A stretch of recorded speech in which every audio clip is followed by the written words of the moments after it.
आने वाले 30 सितंबर को बंगाल में उपचुनाव होने वाली है और 3 अक्टूबर को इसके नतीजे भी घोषित कर दिए जाएंगे।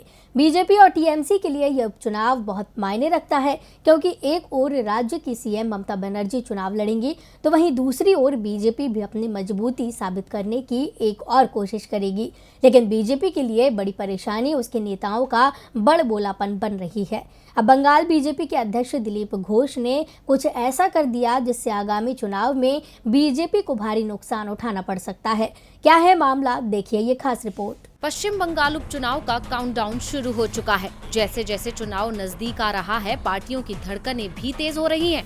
बंगाल विधानसभा चुनाव में बीजेपी को हार का सामना करना पड़ा। बंगाल की जनता ने बता दिया कि बीजेपी का जादू उस पर नहीं चल सकता। लेकिन बंगाल की कुछ सीटों पर उपचुनाव की घोषणा हुई, जिसमें एक बार फिर सभी राजनीतिक पार्टियां अपनी किस्मत आजमाने और ममता बनर्जी अपनी सीएम की कुर्सी बचाने के लिए मैदान में उतरी है।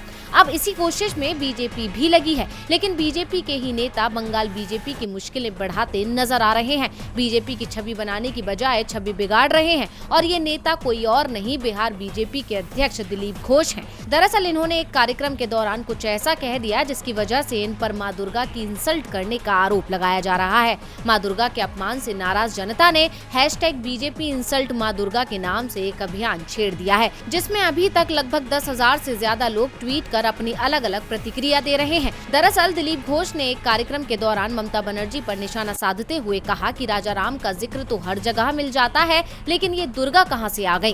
गौरतलब है कि ममता बनर्जी हमेशा मां दुर्गा का नाम लेती हैं और बीजेपी हमेशा जय श्री राम के नारे लगाती है।